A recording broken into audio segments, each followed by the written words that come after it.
Bueno, buenas tardes ante todo. Bueno, vamos a dar inicio a la 21ª jornada de Historia y Arqueología de Jimena, que este año tiene muchísimas novedades, porque bueno, contamos con una asociación que es TANI, que lo tendrá la ocasión de presentarse, ¿no? Y que bueno, han colaborado a tope. Ellos prácticamente han sido los que han organizado todo, con la colaboración que hemos podido prestarle nosotros, por supuesto, del ayuntamiento.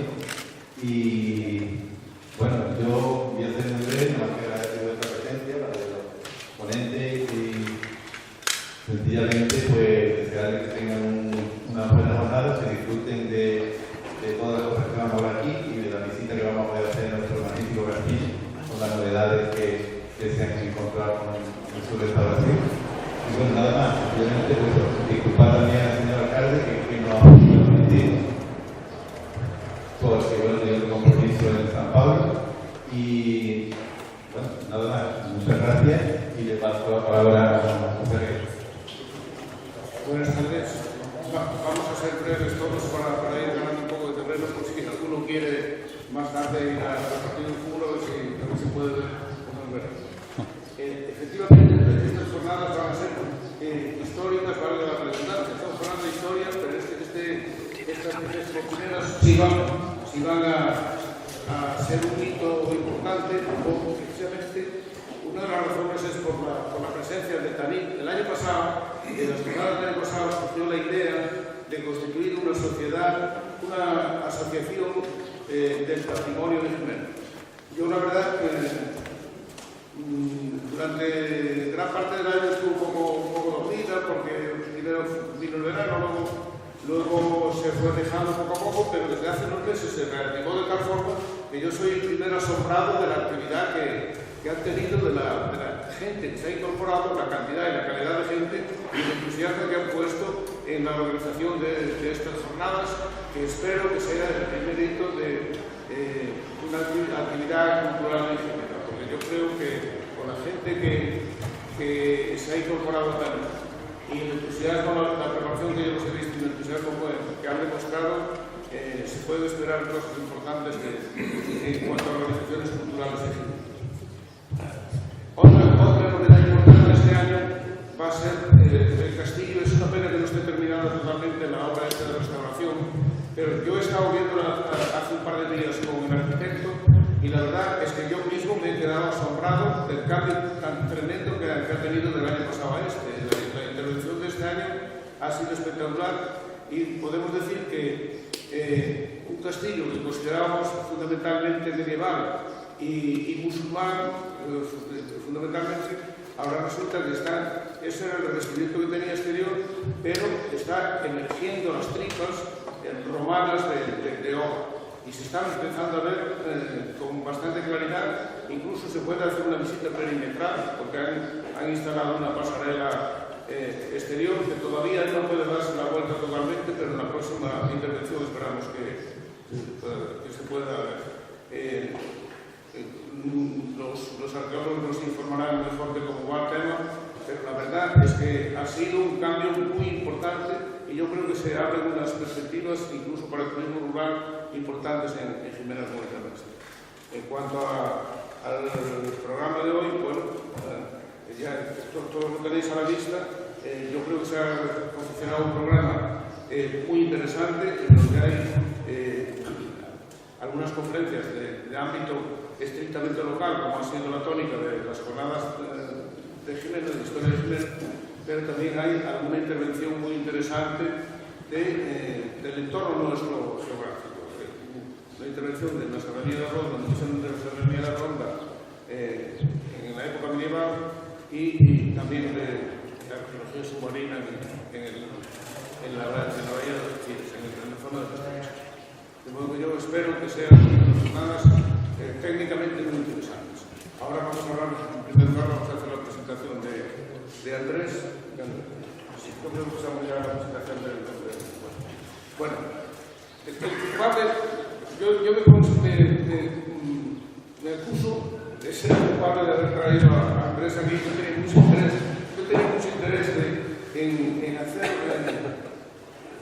un estudio de la historia desde una población, no solamente la historia antigua y la historia medieval, es la historia también reciente, en donde alguna gente, sobre todo la gente joven, aquí no hay muchos jóvenes ahora, pero a mucha gente joven, algunas de las cosas que va a decir Andrés le puede sonar un poco a prehistoria, porque va a hablar de temas de cómo estaba la enseñanza hace 50 o 60 años en Jimena, y la evolución ha sido impresionante. Y nadie mejor que Andrés, porque él no es que haya sido testigo de eso, es que ha sido protagonista de algunos hechos importantes.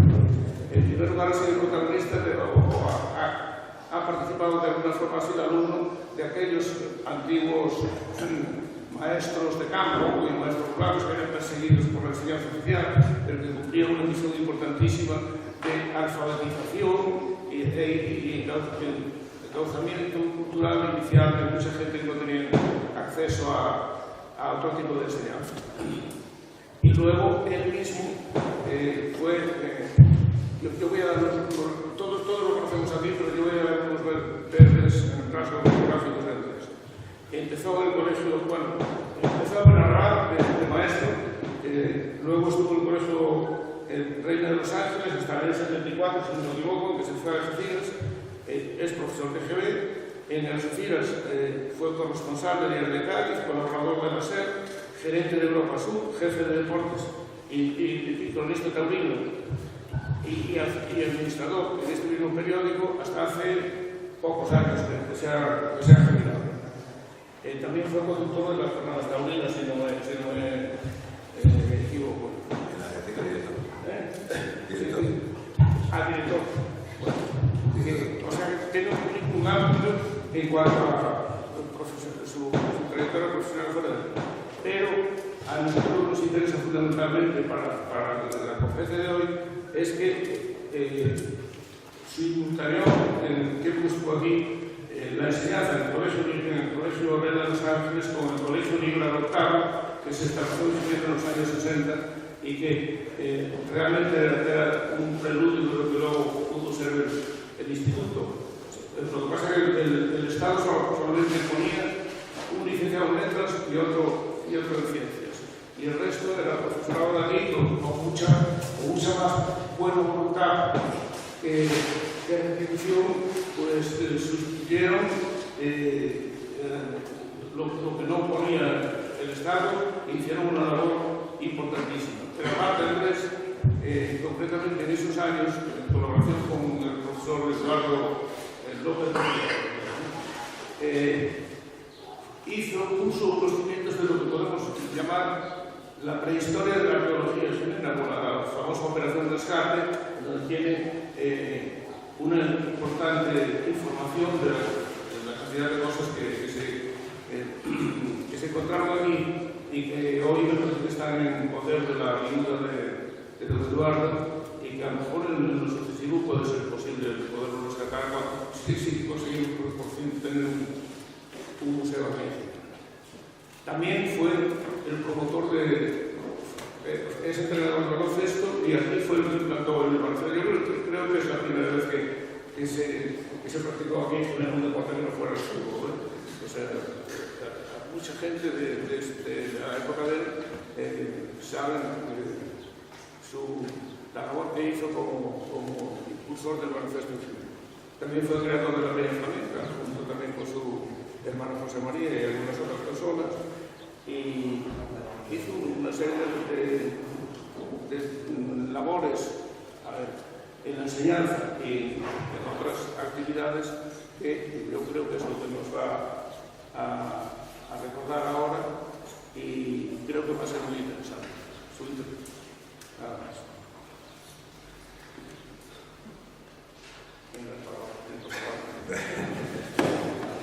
Bueno, muchas gracias por vuestra asistencia y la humildad tuya siempre por encima de todo, y la cortesía y la amistad que permitidme, al iniciar la intervención en esta jornada, que introduzca una breve alusión a mi infancia usando el método lingüístico en el que me desenvuelvo más satisfactoriamente siempre que me dirijo a mi pueblo.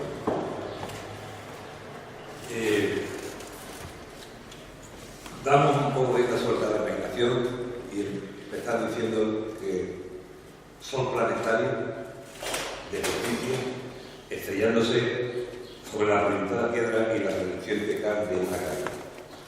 Cruz del Ricón, Consuelo, Caminete de Luna, Puente Nueva, La Loba, Corral del Consejo. Cualquiera de estos nombres refleja tal estampa de un atardecer en verano o en invierno, porque también nuestro paisaje en invierno tiene ese resplandor o similar luminosidad, y la hora vespertina, un chavalito inicia la escalada hacia la próxima cima de un castillo de ese pueblo de la Baja Andalucía. La nominación callejera de un barrio alto ya nos sitúa aquí, al sur del sur, en la que fue la zona fronteriza del periodo nazarí, la etapa histórica vivida, por un territorio que siglos más tarde marcó a numerosas localidades andaluzas al darle un apellido a su original nombre de apellido.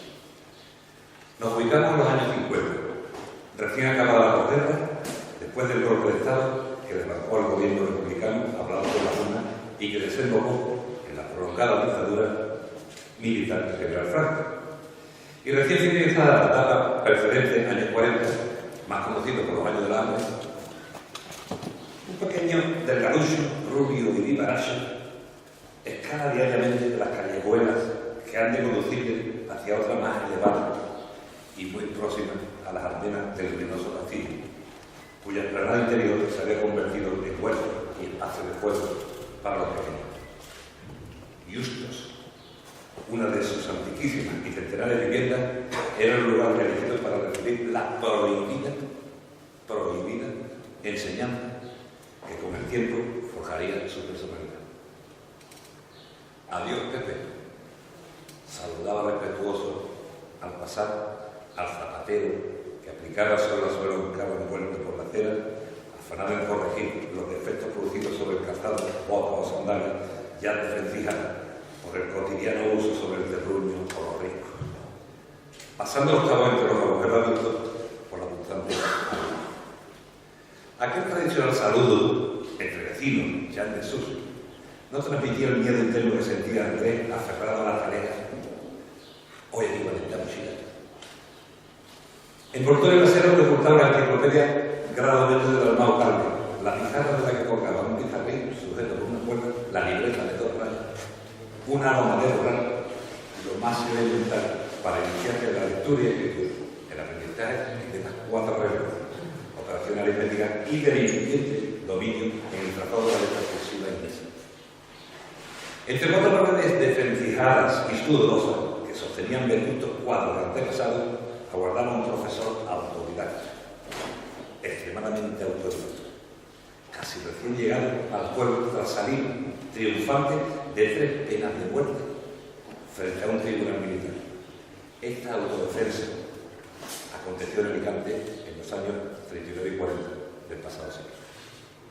Diego Bautista Reto, hoy poeta del pueblo, trabajaba como administrativo en la fábrica de coches del cordobense José Ferreira, ubicada en la estación Ferrer, y dedicada horas extras a la educación de los pequeños de Guinea que carecían de plaza escolar en cualquiera de las 2 aulas unitarias que regentaban el alcalde de Gran Peña y otro maestro nacional, don José Capote. Este sello o pacto temporal entre la niñez y la madurez desembocaría más adelante en una amistad profunda envuelta por la admiración y sin duda arroparle los comentarios afines al otro Diego, al familiar que compartió la defensa de idénticos ideales, aunque este muriera en un imperio. Con el tiempo, de esa semilla bien aunada brotó la oportunidad de valorar y vibrar con los relatos de aquellas inquietudes sociales compartidas por los 2 combatientes en la mente inquieta de ese pequeño rubio, siempre ávido de sensación. Ahí terminó la rebeldía con causa de años y de tantos retos. El paseo era la plaza pública de forma ovoide, enlosado con piedra pavimentada, ornamentada con 4 columnas forradas de cal, lanzadas con figuras de terreno y provistas de un pollete en su desnivelada margen izquierda, salpicado de canapés de hierro para el descanso y lugar de cita de los habitantes de la ciudad en la jornada de fiesta.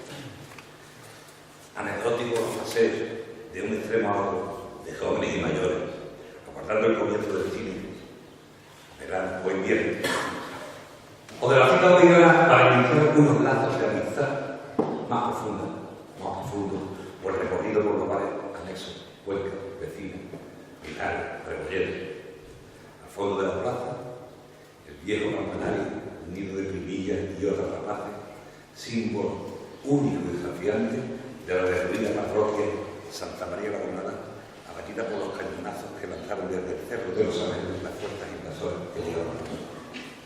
Ahí, en las calles empinadas que daban confederación al pueblo, asentado en una loma o cerro, discurrían las inquietudes lúdicas y otros sentimientos de una relación marcada por acusados lazos familiares. Sobre tal sociedad que sostenía matices o raíces ancestrales, se asentaban los funcionarios municipales, los médicos, los veterinarios, los farmacéuticos, los comerciantes, los ganaderos, los propietarios de bares y nosotros maestros, almaceros, mercaderes, propietarios de bares, albañiles, etc. Últimos exponentes de las distintas profesiones que simbolizaban los reductos de los gremios feudales en vías de elección. Y, por supuesto, los propietarios de fincas, más o menos extensivas, que pasaban la mayor parte de la vida en los cortijos o por lugares de monte dirigiendo las tareas agrícolas y ganaderas, la siembra, la siega, la trilla, la poda, etcétera, o la explotación del carbón y la leña. Y vemos que era una reducida formación agrícola y ganadera muy similar en los montes y los cortijos, afincados mayoritariamente en la cerraza y la cultivar las vegas de los ríos Guadiaro y Ojalante, sin apenas estructura industrial y desenganchado del mundo exterior más próximo, lugares casi recónditos donde difícilmente llegaba la enseñanza más elemental. Aunque en estos inicios haya plasmado ciertas vivencias de mi niñez, pretendo ceñirme al consejo reto que un día me aportaba de Peregrino. Sería interesante poner el desarrollo de la educación de Jimena, aparcando la mirada del pasado siglo y el avance del nuevo, según su visión y experiencia. Eso fue lo que me inculcó a esta área. Esta invitación amistosa me llevó a rescatar la documentación que celosamente guardaba del Grupo Misión Rescate, labor que coincidió con el funcionamiento del Colegio de Adoptado, acogida por el profesor de Geografía e Historia Eduardo López Mejía, recientemente fallecido, y por su esposa. Mi intención, una vez recuperado el trabajo en sus orígenes,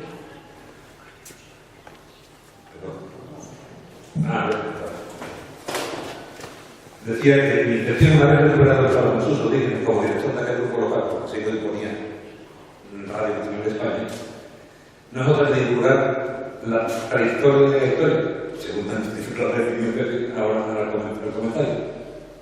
Al conocer en serio el contenido de la veintena de hallazgos estudiados y documentados hace más de medio siglo. El trabajo realizado por el grupo fue parcialmente cerrado por los medios de comunicación ya desaparecidos, El Sol de España a nivel cómico y el diario Ya en su edición nacional. La enseñanza genera a partir de dos aulas.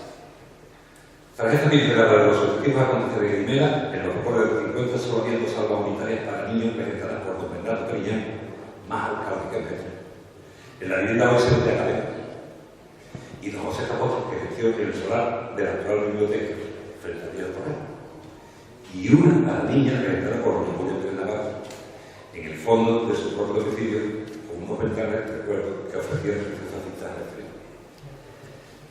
El aula de don Bernardo Periñán estuvo ubicada en el sobrado de su vivienda, una amplia nave con dos alineaciones de bancas duque y en la margen derecha un espacio lateral con acceso a una pequeña habitación. Allí los alumnos mayores hacían repetir a coro a los más pequeños el Padre Nuestro, el Ave María, el Credo, las tablas de multiplicar, los ríos de España. Mientras el resto realizaba cálculos, la lectura, la escritura. Una práctica que bien podía trasladarnos a la profesora Antonio Machado. Recuerdo eso de una tarde fría de invierno, los colegiales, estudio, monotonía de la lluvia, ferroviaria. La insuficiencia de plazas, junto a otras adversidades de la época, provocó que personal no vinculado durante la República y en el inicio de la dictadura de la Guerra, maestros, procedentes de la educación u otras profesiones liberales republicanas impartieron enseñanza en locales del pueblo y en las coordinadas de la ciudad por el término municipal. Diego Bautista Prieto, su hermano Cristóbal, Román, Alfonso Moreno, de la Duque, Juan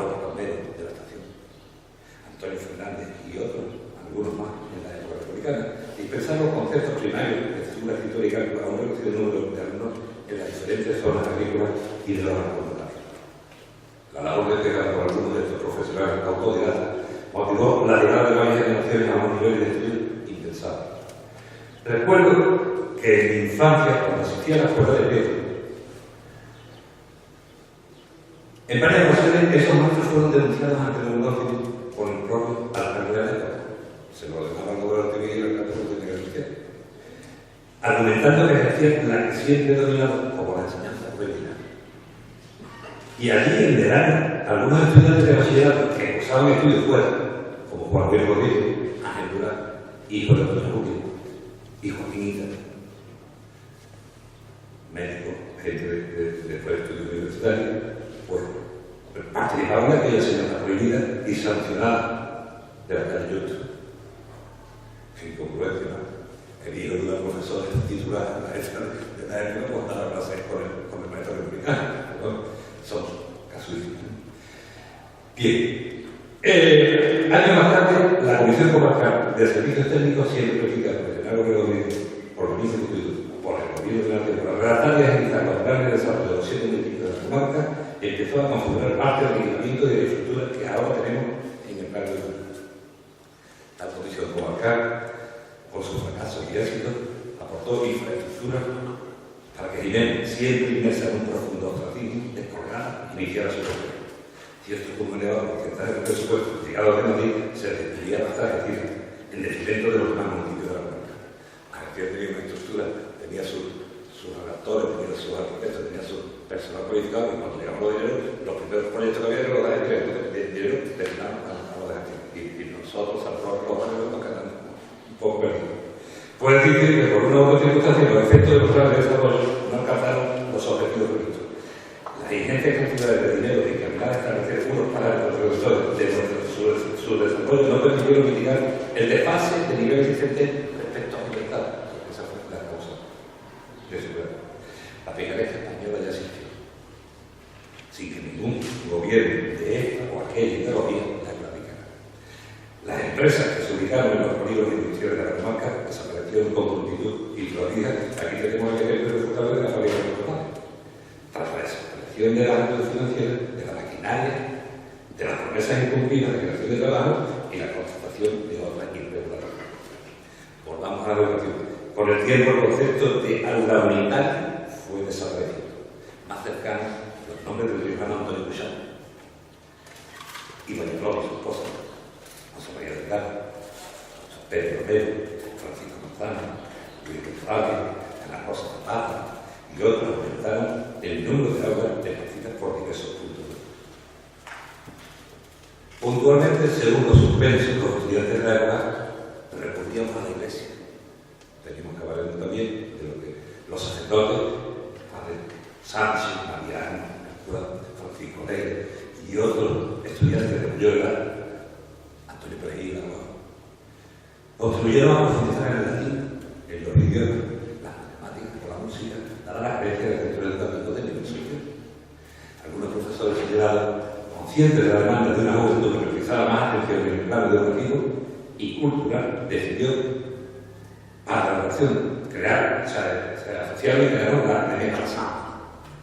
Este paso resultó decisivo para la educación de centenares de alumnos, algunos becados que se iniciaban en el bachillerato y otros que iniciaron los estudios de magisterio, siempre se han dejado disponibles en institutos de Argentina y las entonces llamadas normales, escuelas oficiales de materia de cálculo. Añadir a la labor desplegada en la región y en los mismos niveles por los profesores Pedro Rojano, José Díaz Zabre, junto a también Diego Bautista Prieto, afincado entonces ya en la región, siguiendo los pasos de Rivera para que la jornada del mundo de la región. Ya en el curso 65-66 fueron construidas 5 unidades en Guadalajara de la parte de la Victoria, donde como alteración se impartió la educación en sus instalaciones conventuales realizadas por una congregación religiosa que desistió pocos años después por la falta de ingresos y de demanda.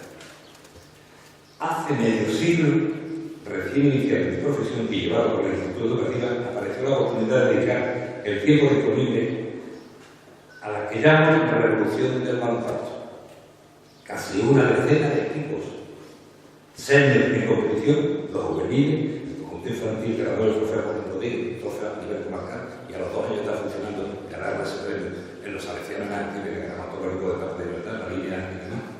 Y también en otra cosa que celebramos aquí, imitando el concurso de este punto, que algunos lo pueden recordar, celebrado en la fiesta de agosto y muy afín a este comentario que estaba organizado por alumnos de primaria, que fue Misión Mecánica.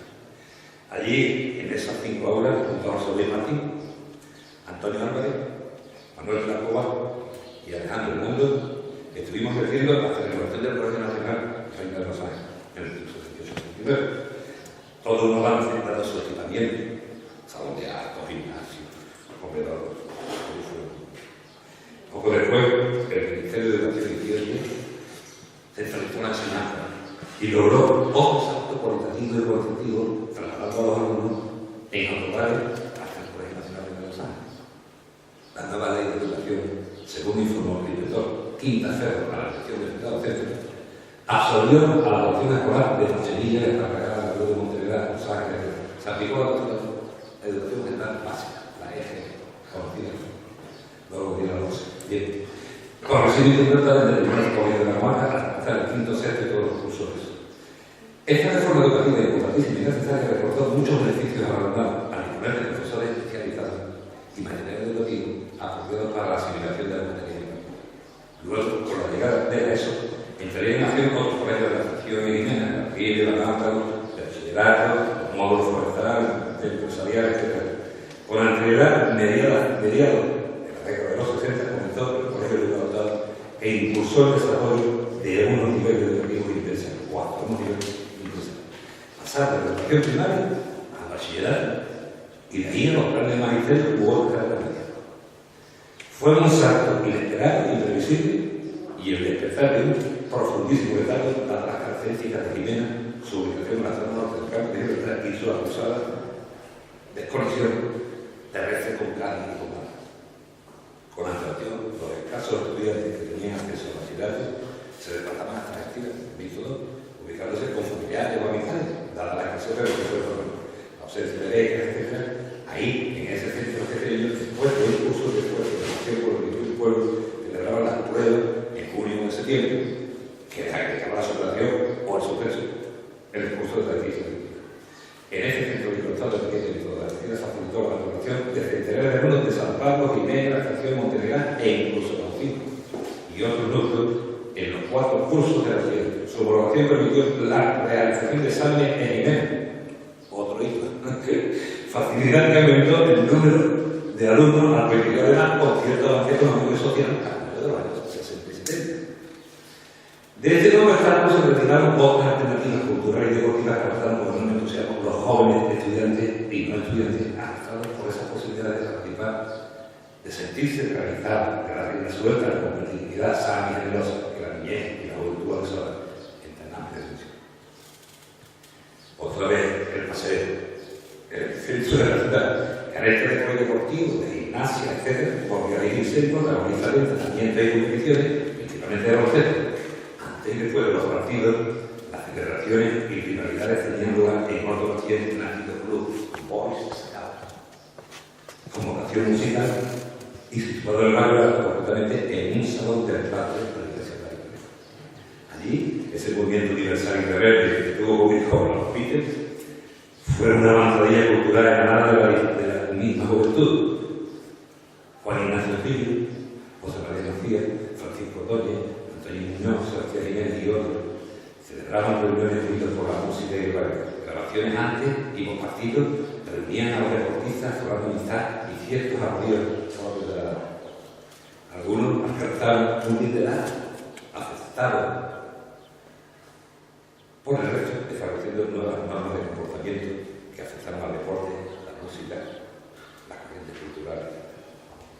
Aprovechando las fiestas locales, en la misma caseta oficial, se celebró ese concurso de CC Punto, aquel que la incipiente y tentadora televisión del Canal 2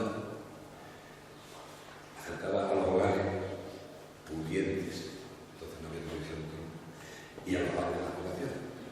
Los equipos que sobrevivían alumnos del colegio de adoptados hicieron hablar de sus conocimientos de historia, geografía, deporte, cultura y religión. Esta competición en la fiesta de agosto aportó un espíritu de superación, otro motivo más para superar, que el resultado se fuese superado. Los deportes, el baloncesto, los humanos, un poquito, arraigaron la escuela siempre lo conseguido por un profesor de entusiasta que dedicó muchas horas a reuniones y reconocimientos sin apenas ir en el medio económico por el medio de clase aplicando los propios.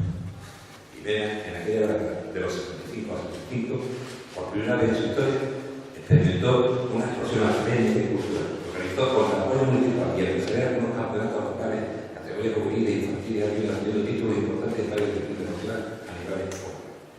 Baloncesto, por ejemplo, Brigadier Local, juvenil e infantil, coordinado por la Zaragoza, lograron sonados triunfos de la comarca, entre otros trofeos de los domingos, en el paseo, los perros, magisterio, los celtas, los teólogos, los boy scouts, los nombres de la originalísima. Junto a equipos femeninos llevamos a la juventud a la práctica del recorrido de deporte y entonces es exclusivo de la OCE en Argentina, en la línea y en Zaragoza.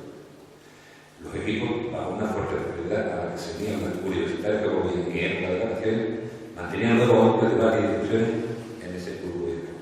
Y la instrucción general, Manolín Rubio, jugador durante muchos años en Málaga y Marbella, hoy director, gerente de Indicar Málaga, delegado y campeón del mundo por la selección española de baloncesto, y también Alfonsito León Codós, que disputó partidos en la actual CB, enfrentándose a Barcelona, Madrid y a San y por nosotros. Paralelamente, dentro del foco académico deportivo que impulsó el Colegio del Estado, la presencia de direcciones de rector, don Eduardo López Mejía, resultó decisiva en la investigación, como soporte del estudio de la visible y notable historia de la profesora Jimena y sus alrededores. Este profesor, que dejó huella en varias generaciones, tiene mi máxima consideración y algún día podría ser el recuerdo de un oportuno reconocimiento local. El éxito del Colegio del Estado, las excelentes notas que profesor Javino fue consecuencia de su entrega profesional, sin desprecio alguno, al resto del profesorado de ese Colegio del Estado. Hoy recuerdo las célebres sabatinas de estudio que brindaba desinteresadamente a la que debían asistir a aquellos alumnos que tenían suspensos en las notas semanales y que, por su similitud en los inicios, pudo desembocar ese Colegio del Estado en algo similar al entonces en el pleno apogeo Colegio de Campiña. Lamentablemente, surgieron unos enfrentamientos envueltos por la disputa política por el alcalde de la época y otros hechos que perjudicaron claramente esa labor relativa de reconocimiento al cambio. Un pasado de nuestro pueblo ya histórico que estoy reflejando en una publicación de más amplio contenido. Para ofrecerla a mis sucesores, a mis sucesivos ingratos y a mis amigos, la primera autoridad local, en aquella fecha, el momento de la inauguración del primer grifo público de agua potable en el chorro de la calle, símbolo de la erradicación de la sed primera, estaba destituido por el gobernador. La posterior visita de varios miembros de la corporación municipal al general gobernador militar de Argentina, amenazando con dividir el mundo si proseguían al oficio, provocó que éste revocara la misma y le diera continuidad a la carta. 2 cursos después, el profesor López Mejía, acusado de comunista, no se había habilitado el resto, y otras acciones, fue rechazado a un instituto de la vida, mientras el alcalde mantuvo su cargo para el. Un ejemplo más de la influencia del poder político ajeno a la justicia. Al amparo del Grupo de Esfuerzo de la Base Nacional de España, surgió el grupo número 418 de Cáceres, y función posición del partido, a acompañar a él y su esposa de entrega de una visita de campo para realizar en el llano que da acceso al foso del castillo o a las inmediaciones del puerto de agua, donde apareció el conocimiento de una ciudadela hasta entonces desconocida y hoy rescatada parcialmente. Y al colocar los datos y estudios realizados hasta el programa Misión Rescate en Madrid, donde el grupo de Bonací, por la exigencia del programa nacional, obtuvo un premio que sin duda despertó el interés de los alumnos y la no menos envidia de otros representantes sociales. Integraron el grupo de Misión Rescate del que fui director por la Radio Nacional, como así, Eduardo López Mejía, licenciado del Colegio del Estado, como asesor histórico, y los alumnos locales de primaria, Manuel Bernal, Francisco Díaz Morera, Diego Gómez, Manolo Reynaldo y José Luis. Los periódicos sobre España y Comarcal y Llano además fijaron la página en mayo del 72 la aprobación de los documentos y hallazgos en el sector planificado y la decisión de un premio nacional. Sería muy prolijo exponer en su brevedad la veintena del yacimiento o hallazgos conseguido por muchos mercados. La recopilación de estos datos, receosamente guardados durante más de medio siglo, entiendo que constituye un documento que precisa de la adecuada impresión y posterior definición. Siguiéndonos a los tratados más interesantes de forma sucinta, permitidme que sirve en un primer plano a la pintura rupestre hallada en el abril situado en la zona sur del castillo. El día que me situé por los alumnos del grupo Comisión Pesca ante la escena de Castro, una figura humana esquemática, pensando largo y apuntando hacia el penal, a la vez inicio de una línea sucesiva de puntos direccionales, me invadieron los pensamientos más remotos ante el impacto que me causó la repentina aparición de la pintura europea, recogiendo tan primitiva escena. Tras resaltar con una esponja húmeda aquella pintura, pensé, algo intento de decirme mi antepasado, autor de esta película. Estaba en la prehistoria de nuestra historia y también en los autores de aquella casi centenaria historia de los comienzos de Misioneros.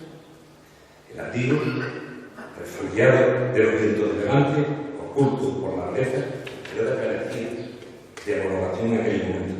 Romero de Torres y otros manuscritos contaban la existencia de pinturas y gorras, chinchillas y direcciones, sin precisar este hallazgo que luego nos declaró un premio internacional. Indiscutiblemente nos encontramos ante el mensaje de un antepasado criminal, un dominio inaceptable, un sabio o algún miembro de aquellas primeras revoluciones fácil de declarar por amigos y años. Este demostrado fue que el primitivo plasmó su primer lenguaje, el de consigna, en este abrigo de nuestro centro de Santander. Y en ese momento pronunció con su lenguaje gráfico lo que podemos estimar su primera frase, la profunda e inequívoca base de un vestigio que para posteriores investigadores y generaciones tuvieran testimonio y datos de nuestro gobierno. La noticia meses después de que habían destruido a bordo parte de dicha escena de caza en Guernica, confirmada en otro visible lugar, nos entristeció. Los chavales irritados intentaron llegar sin conseguir la autoridad de nuestros. Junto al abrigo existe un pasador de lugar en piedra y una cámara posiblemente utilizada para la preparación de la pintura. Una sarcófago de como significativo fuera el localizado a unos 500 metros a oeste de Jiménez, muy cercano al citado abrigo entre la pompa y el río.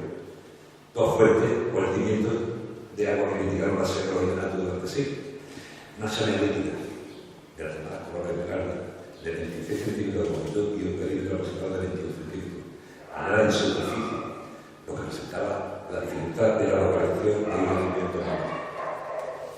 Profundizando en el agua, el cercadero, en su margen izquierda se encuentra la nueva abrigo de las Altas, conocida por sus pinturas esquemáticas que distan unos 600 metros del río. Este último hallazgo, las Altas, ya estuvo verificado por Romero de Torres en 1908 y 1909 en su catálogo monumental de España. Por Cecilio Barroso Luis, publicación Cicilus, por Terocio Vargas Machuca y Terense Escritura Gabriel de la provincia de Aragón en la Real Fenicia de la Tesis. El estudio más profundo que he visto de las Altas, puntualmente detallado de cada una de las figuras esquemáticas, es el que tengo en mi posesión de Cecilio Barroso. De hecho, los restos de un horno fenicio quedaron ocultos aquí, con arena en el subsuelo de la iglesia de Misericordia durante su última restauración. Otra fuente investigadora de las Altas sitúa su origen entre los 700 años antes de Cristo. La posibilidad de coger del web de la calle, junto a otro en el interior del Quinto Royal, objeto de estudio en la anterior ponencia de la profesora local Pepa Contreras, el registro escrito de zonas de asentamientos romanos, árabes, medievales, con alguna formación médica, define el trabajo realizado por este grupo de personas. Hay noticias de otras hachas aparecidas en las cercanías de la zona situada en parte de nuestra fortaleza. En la antigüedad, no muy lejana, otras piezas prehistóricas se situaban en los fogones de la cocina, porque existía la creencia de que rechazaba a los rayos durante la tormenta. Algunas fueron logradas ahí, en la cocina, en los fogones, en las viviendas antiguas. La presencia de numerosas tumbas excavadas en piedra, posiblemente paleolíticas, o bien una área sacrificial para los temores propios de lo permitido, en el estado de sepultura, en el estero de Salado, en el Coro, en el Nao, en Pomosa, en la Naranja, innumerables. Ahora nuestro primitivo ADN todavía por ser probado en su genética. A la espalda del castillo existen restos en planta de una probable iglesia mosaica, con una pila, la zona de movimiento, llamamos al baño del Reina Nora. La réplica de la roca contiene excavados 4 grandes nichos. Una punta de flecha, la fascia, la estela y otros acabados pertenecientes a este nivel o época. Dentro del fuerte, el mosaico parte de una idea romana hallada en Manzanilla, la aparición de muros y solerías alusivos al tratamiento de una entradera, dice que el depósito del agua, etc., constituye todo un cambio de fundamentos históricos, la prehistoria y la historia centrada en el interior y cercanía del representante. Y podemos situarnos en las márgenes del río Guadiaro, otra vía de penetración para las civilizaciones junto a los volcanes, igualmente cascada de sitio y yacimientos. Ningún Tajárabe indica que el río de las casas es el proceso etimológico del Guadiaro. En la sociedad de San Pablo, en la época romana, que pertenecía a la Corona de Castilla, nació el tenido general árabe Al-Mansur, el victorioso, cuya estatua ubicada en las ruinas del Guía han desaparecido de la faz de Argentina en los últimos meses. El aldeano número 13, en el Rocío de la Mesa, a unos 8 kilómetros al noreste de Mena, en el camino de la Pablo de Germán y muy cerca del río Gato, es importante. En una obra realizada hace más de 30 años apareció una lámina de barro rojizo y varias casitas más pequeñas que contenían un peso aproximado de 2 actores de moneda de cobre y plata. 2 de ellas de cobre, pertenecientes al emperador Constantino y otra carta. De las 26 monedas rescatadas, las demás de plata se eran del emperador Valeriano, una de Trajano, otra de Gautier, otra de Quete, otros de Paulina, Salomina y Mariñana, esposas de los emperadores Massimino, Galieno y Mariano, todas ellas ganadas en el siglo III a.C. Así, visión rechaza contempla un total de 21 hallazgos o estudios realizados sobre monumentos, estructuras, plantas, tumbas y otros yacimientos, pero carentes de un análisis más próximo y profundo en su tiempo de representación, aunque tarde carente de rigor histórico, dada la fecha y los casos disponibles que tuvo este documento. Ahora, tras las últimas inversiones que van a efectuar en el recinto murallado por expertos en arqueología e historia, tendremos indiscutiblemente una deuda para hacer valor de nuestro pasado histórico. Una vez finalice los estudios preferentes de estos vestigios que sin duda habían ocultado los ataúdes, los bombardeos, la climatología, las guerras y tantos otros destrozos arcaicos de nuestra fortaleza. Sin duda que esa labor del Ministerio de Cultura servirá para clarificar el territorio. Parte de nuestras raíces y procedencia de nuestro pasado lejanísimo, adormecido por falta de recursos y tiempo. Cuántas barbaridades hemos cometido destrozando nuestra riqueza patrimonial. Es increíble. Finalizo reiterando mi deseo de puesto que tuve y atendido, en el sentido de que el texto común de edición rescate sea incluido y puesto a disposición del ayuntamiento y de las asociaciones culturales, los simbolismos y otras entidades interesadas. Ya buscaremos solución. Y concluyo mostrando mi gratitud más sincera a la Comisión por haber logrado recibir la aportación nacional de historia de mi pueblo, a la asociación también y a Juan Manuel Contreras, a mi personal, por las fotos últimas que me hacen. Ha sido un honor haber sido elegido para la lectura de 21 jornadas de historia. Muchas gracias por la atención.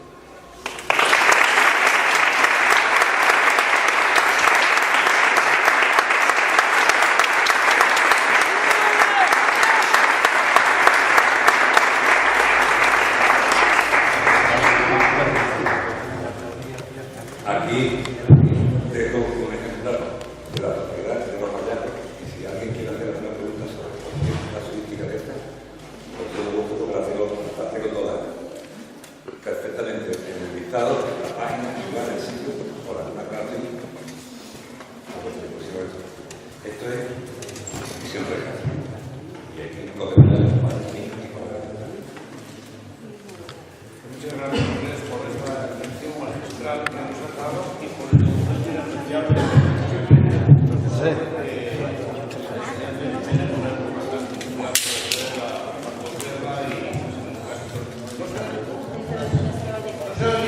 Tienes que acercar el micro.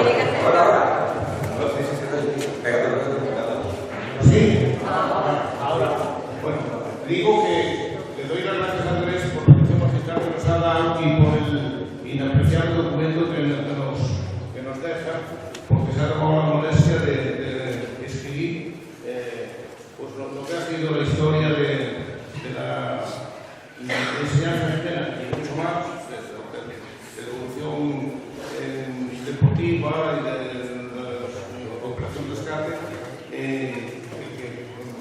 va a quedar constancia, lo cual demuestra que el interés mío porque nos expusiera estas cosas no me creo que no me había equivocado, que nos ha hecho algo. Muchas gracias. Yo no sé qué hacemos con el tema del coloquio. ¿Hacemos ahora milagro independiente o no? Lo suyo es que ponga milagro y después a lo mejor hacemos el crónico con los dos. El problema que tenemos después es que, bueno, que la FIFA no ha cedido a anunciar el programa. Estoy intentando cambiar el partido de España, pero no lo siento.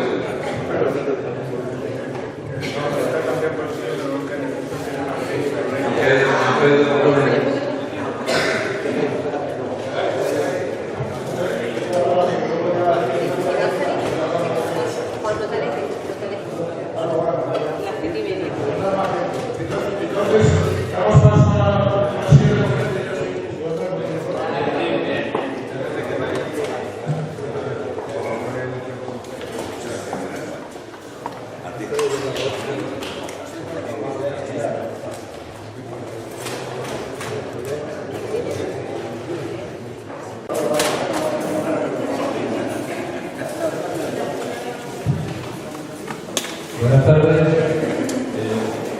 Aprovechando que está aquí Andrés, si alguien tiene una pregunta relacionada con su exposición, con la educación libre adoptada, de la educación prohibida libre adoptada, que en el tríptico aparecía adoptada, pero Andrés lo rectificamos y es libre adoptada. ¿Vale? Y está Milagro también en el paga, que ahora la presentaremos, que trae una ponencia nueva aquí en la jornada que nunca se había dado el caso antes, porque hablamos del patrimonio arqueológico subacuático. Así que ahora presentaremos a su debida forma Milagro y procederá a su ponencia. Si hay alguien que quiera hacer una pregunta a Andrés.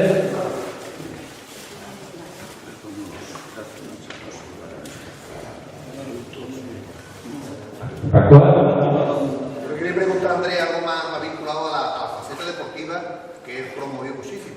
A mí me gustó bastante el baloncesto y era de dónde aprendió el baloncesto, Andrés. ¿Quién te enseñó el baloncesto cuando tocamos? Como aprendíamos los maestros a hacer las cosas. En un verano, entonces la inspección de educación del campo de Gibraltar organiza dentro de esa promoción que se pretendía para el tema de la ESO y eso de especialidad, de ir especializando a los maestros, organiza un curso de entrenador de baloncesto. No obstante, yo tenía ya el título de educación física porque yo cuando ese que está ahí sentado ahora que tiene ya X años, ese era técnico porque nació en mayo y yo me fui en agosto y me marché y estuve un verano entero en el campo de la juventud en Palencia. Y claro, ya era maestro saqué la especialidad de profesor de educación física. Después hice este cursillo. Después tuve que hacer este cursillo para la educación de la base, para eso y para toda, porque si no te documentabas, si no te conseguías esa titulación y esas cosas, te quedaba prácticamente. Entonces, ahora tenemos maestros de 70 años.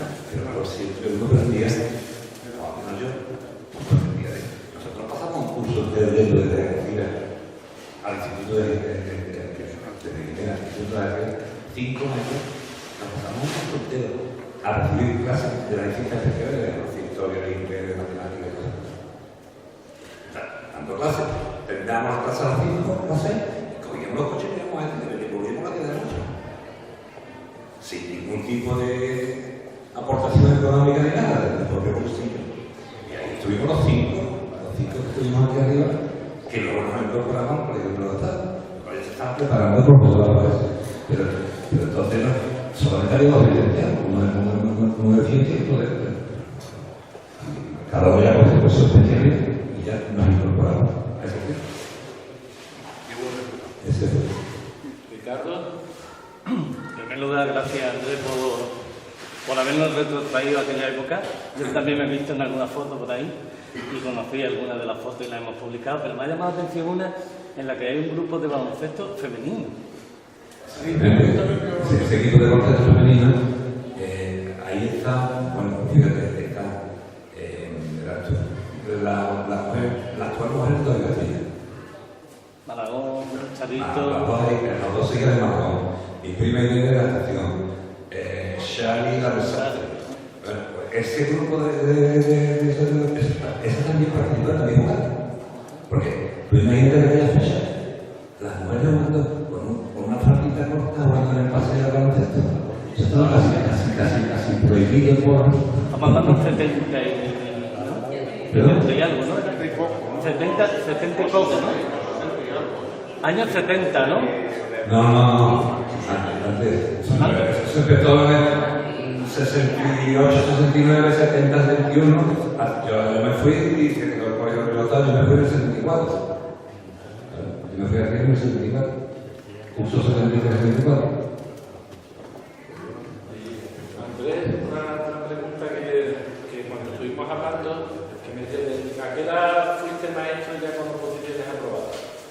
Yo tuve la suerte, a pesar de que estudié por libre aquí en Guinea, tanto el bachillerato, desde un año que tuve, de 3 y 4 estuve en Campillo, yo fui uno de los propios, de los que tuvimos que largarnos a Campillo para poder sacarnos a los estudios, porque iba a examinarme a mis todos en las entidades, donde después he sido profesor y donde me una como profesor de lengua. Es curioso eso. Y yo fui allí, en el ministro de las entidades, estuve el alumno me examiné de ingreso en bachillerato. Y entonces, de ahí, perdón, ¿me había preguntado? Comentaste que a los 19 años... Sí, claro, porque verá, tiene su explicación. Yo termino en Capillo cuarto de grado. Llevaba los asignaturas de tercero y aprovecho el cuarto de grado. Saco una buena nota de grado. Y de repente me más interesante. Yo me pude, por las notas que saqué entre varias, en aquella fecha, pues sabía que la influencia entonces, me ofrecieron una plaza de educador en el colegio Carlos V teníamos ahora la podía asistir a la universidad para iniciarme ya en la universidad y a mí me quiero estar educador en ese colegio. Pero mi padre, el pobre, con toda su organización, tú que necesitarías identificar nada, si eres muy joven, ya tenía 15 años, y que tuviera nada. Para los padres un día no se les puede pagar la fecha, eso era figurante, ¿no? Total, que no te vayas a marcar lo que quieres, y eso te espera ser magisterio conmigo. Yo toda mi carrera de magisterio la he hecho bachillerato, me la he de camino, y eso la he hecho por libre, por esa experiencia que tengo. Y uno de los personajes que me influyó mucho, y porque además me enseñó muchas cosas, los profesores, Charlo, que he comprado, de la estación, Pedro, Díaz Cabrera, etc. Pues esos profesores fueron muy ayudas.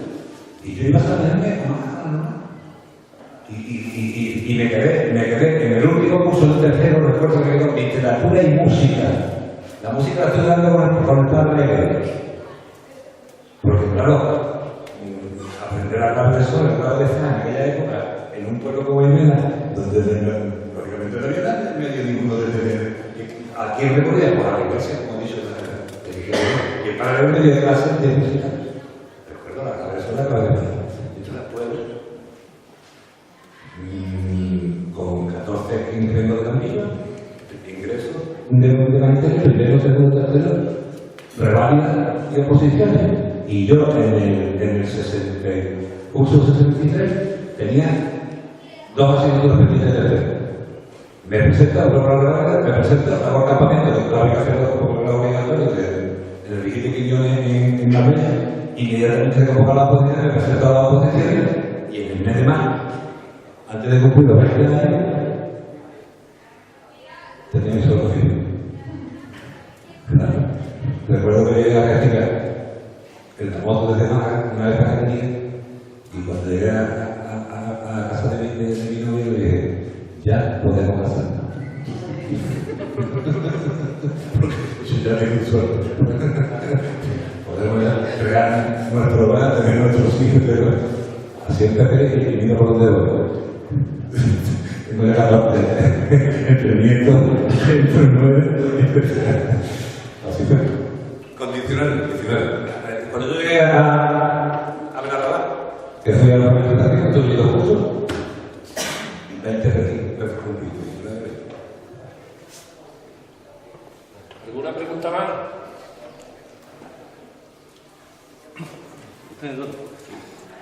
Una un poquito más personal. ¿Te siguen gustando los fosquitos? ¿Sí me sigue gustando? Los fosquitos. ¿Los? Fosquitos. No sabes por dónde voy. Cuando yo era columno, hacíamos apuestas, si ganaba el Barcelona o no ganaba el Barcelona, había que pagar los fosquitos. Sin duda. Te digo. Claro.